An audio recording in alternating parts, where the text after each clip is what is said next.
Hi, my gorgeous friend. I am so excited to be doing this for you. I'm starting with clean skin. She is freshly cleansed, and you and I are both dry skin girlies, so I understand. So the first thing I want to recommend for you to start off with is a peel. So these are by Dr. Dennis Gross. These are the Ultra Gentle peel pads. These are amazing. You can get a 5-pack of these at Sephora to try them out, but I will show you step 1 and step 2. So they come cute and packaged like so, and you do 1 and you do 2. And this formula is specifically made for normal to dry skin, but it is so good before your makeup. It just kind of lightly exfoliates without harsh scrubbing. This is step 1. We're going to put this all over our face. This is going to be the exfoliating step. So this is just going to take away any dead skin cells that might be sitting on top of our skin. I really like to get right around my nose with this step and around my mouth because this is where I get most of my dryness. I'm going to start with priming our eyes. I'm going to use the P. Louise base. You can go ahead and use concealer that's a little bit lighter than your skin tone. Also going to help clean up our brows, so if we get a little bit messy, this will clean it right up. The video you saw, this is the eyeshadow palette I used on that client. I'm going to start with a mid-tone brown, so any brown that is going to create a nice transition for you. I want to start with a lighter color so the darker colors have something to blend into. And I'm going to put this very high in my crease, and we're going to wing this out, the way out, up and out. I like to do this step with my eyes open and forward. That way I see exactly where the shadow is going. We're just starting to create some structure, so this is going to give really light dimension to our first step. Going into that same shade, and I'm going to place this right in the crease on a more dense brush. So this is going to make this color a little bit more intense and just start to give that smoky dimension that we need. And again, we're bringing this up and out. I'm starting to place the color right in the middle just so then we get even distribution, and we're bringing it out. And again, I like to keep my eyes open and forward. That way I see exactly where the shadow is going, and that way we are as symmetrical as possible. I'm gonna go back in with that big fluffy brush, and I'm going to go over everything we just did just to blend it out a little bit more. Right over the edges of that, so then we start a nice diffused blend. All right, now we're going to start to build up that smokiness. So I'm going to take a really rich brown, and we're going to start to pack this in the outer corner, and we're slightly going to start bringing this into the crease. Again, we're just going to bring this up and out into those first 2 colors that we've used. So far we've used 3 colors on the eyes. All right, so now that we have our placement, I'm going to build up that depth even more, going in with more of that dark brown, and we're going to bring a little bit more of that into our crease. We're working with these dark colors. This is why I love, again, having my eyes open, because we want to create the illusion that our crease is higher than it is. So when we use detailed brushes like this and put it right where our eyes are open, we're not going to cover up the work we've just did, if that makes sense. I'm switching back to our mid-tone brown brush, and I'm just very slightly light circular motions and going over the edges of those colors just to soften that blend a little bit. Look at that. Now this would be the time if you want to add a little bit more depth anywhere, you can add it here. This is where I'm personally going to stop because the glitter is going to bring it all together. All right, my love. Now we're going to go into the glitter. This is a beautiful bronze. Are you kidding? This is going to look stunning on you. And I like to take some setting spray, so whatever setting spray you like. And I like to spray my brush. This is just on a flat eyeshadow brush. And while it's still wet, I'm going to look down into my mirror just so then I can place it and start pressing this on. So you see we're not covering up the depth that we made, putting it right below it. And I'm just stamping this shimmer or glitter all over the first 2/3 of our lid, right where the darkness meets it. This is literally gonna look so stunning on you. I can't wait to see it. I'm gonna go into the slightly lighter champagne glitter, and I'm gonna put that right in the middle, because look at that. Oh, so good. Makeup is so fun, right? You don't have to do this step, but it just adds a little something extra, a little extra shine. And I'm going to take the brush that we had the dark brown on, and I'm just going to tap over the edge of those colors just to make sure we have a nice seamless blend. So now we're moving on to the liner. So we're gonna start with a gel pencil. This is the Sephora collection one, my absolute favorite. Since we have our shadow winged out, we have a guide on where that wing is going to go, and we're gonna clean it up after our wing too, but at least we have a stamp of where our wing is going. So I'm gonna take this pencil, and again, I'm gonna look forward into my mirror, and I'm just gonna start by doing little dashes almost, and bringing it in this way. I'm gonna take that liner and line the whole top lash line. I'm gonna take a rectangle brush or a square brush and dip it into some black shadow, and I'm going to stamp it over the wing we just did and start to blend this upwards, creating a smoky wing. I'm bringing this out. Don't worry if this gets a little messy, we're gonna clean it up in a minute.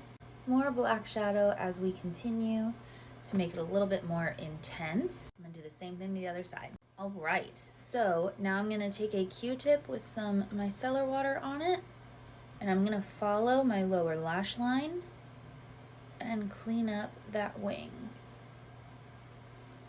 This is how I really learned how to do wing liner. I feel like it's one of the easiest techniques. And look at that, sharp, clean, gorge. So again, I am following my lower lash line, and we are cleaning up that wing. Snatched. All right, my loves, so when it comes to color matching, my favorite foundation is the Dior Forever Glow. It's so beautiful. It's going to last on you all day. The glow it gives you is literally insane. I'll do it on my face so you can see. It's stunning. These are sample sizes I got from work, but it's the most beautiful foundation. It's so good. Another more affordable option, if you want to go drugstore, L'Oreal Fresh Wear, insane. And L'Oreal True Match, always classic. You definitely have more of a neutral undertone, so you're not too golden and you're not too pink. You are that perfect in between. So these are the shades 8N and 9N. I think you're gonna be a 9N, but I'll swatch them for you so you can see what they look like. All right, darling, so I'm using the back camera so you can see the true color of these foundations. To me, I say you're leaning more on the 9N side. That is the top shade. The 8N has a little bit more warmth to it, so if you prefer a little bit more of a warmer undertone, you can go with those, but go ahead and swatch those in store and see which ones you love. But I definitely think 9N is your jam. Now I'm gonna go with my beauty blender and we're gonna blend this in. This is one of my favorite sponges. This is the Paw Paw sponge. You can get these on Amazon in a 10-pack for like, or no, in a 6-pack for like 10 bucks. They're insane, they're so good. And look at the glow this foundation gives you. Insane, right? Now we're gonna conceal. I'm gonna take my Hourglass concealer. This is full coverage, girl. She is made for a glam day, okay? And you can just put this wherever you need a little bit more coverage. I have some scarring on my chin, so I put a lot on my chin. And I am going to let that sit, and I'm going to contour while that sits. These are the Milk Sculpting Sticks.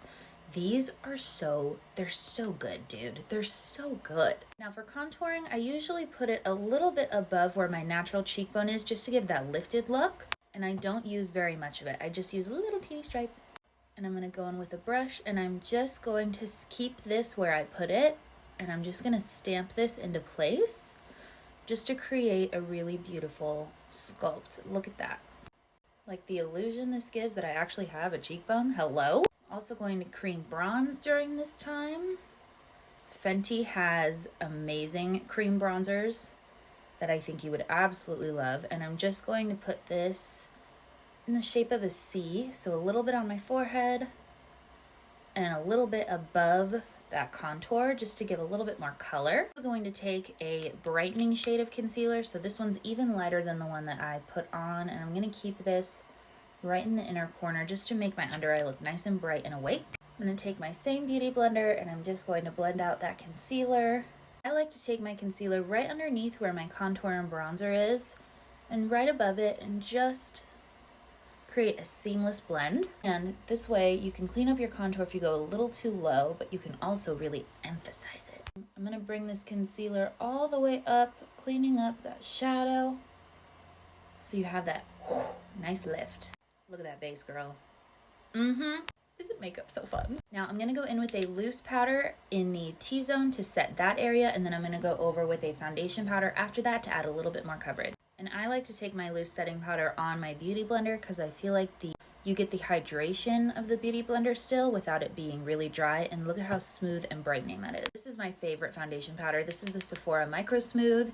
There's a rumor this is getting discontinued. I hope it's not true. But if you can find an alternative, the MAC Fix Plus powder, I'll send that to you as well, is a very similar finish. Now, I love that Fenty made this palette, so if you wanted to grab one of these, you totally could. Otherwise, they do sell these shades individually, but I'm just gonna bronze everywhere where we put the cream bronzer. So I'm keeping this directly where we put that cream bronzer, and I'm just doing light circular motions, and it even chisels you out even more. For the lower lash line, I'm gonna take just some dark browns that we've been using on our eyes already, and we're just going to smoke out the lower lash line. Just creates a little bit more depth, a little bit more fun. You don't have to do this step if you don't want to. Some of my clients think this is a little too much for them, but whatever your comfort level is. Personally, I think it brings it all together, but you do you. And it's gonna open up your eyes just a little bit more if you want your eyes to be nice and open. Now for blush, this is Dior Rosewood. This would look stunning on you. They also have a shade called Berry that's a little bit more purpley depending on what tone you love for blush, but Dior blushes are really nice. They're very buildable. Pat McGrath also makes stunning blushes. I keep our blush right up here on our cheekbone so we have that nice lifted. That's what we want. I also like to put a little bit of blush on my nose too. But wherever you like to put blush, girl, you do you. Now, I've been real extra with my highlight lately. What else is new? So I'm gonna take a glowy pink highlighter shade. I'm gonna go right over where I put the blush. And look at that. When the light hits, whoo! I also love me some highlight on the nose. This palette is also by Dior. This would look beautiful on you. The champagne shade is your highlight. Stunning. And then I'm going to go in with Fenty Diamond Bomb. Mine is used and abused, but I'm going to put this right on the top of the cheek because it just gives a glisten. This literally looks good. This looks so good. Your cheeks almost look wet. And they have a shade that's a little bit deeper than this too. It's a little bit pinker, but just depending on which one you love, it's gonna look stunning on you, babe. Also gonna take those highlight shades and we're gonna place that in the inner corner. Just open up our eyes a little bit more. It completes our eyes too. And I'm gonna put this on our brow bone. Excuse my brows today, they're misbehaving. All right, now we're gonna set all of our hard work with some setting spray. This is Charlotte Tilbury, the best if you want all night glam, okay? All right, my love, this is the completed look. I feel like lashes would just add such a beautiful statement to your eyes. I'll send you some pairs that I love on Amazon. Ones are Lily Lashes Miami. These are my absolute favorite. They work on pretty much everyone. And then I just paired it with a nice pink lip, just because the eyes are a little bit more dramatic. If you want to do a red lip, that would look stunning on you. But I feel like this eye, you can pretty much do whatever lip you want. A purple lip would even be beautiful. Oh my God, insane. Anyway, let me know if you have any questions. Here for you. Have so much fun.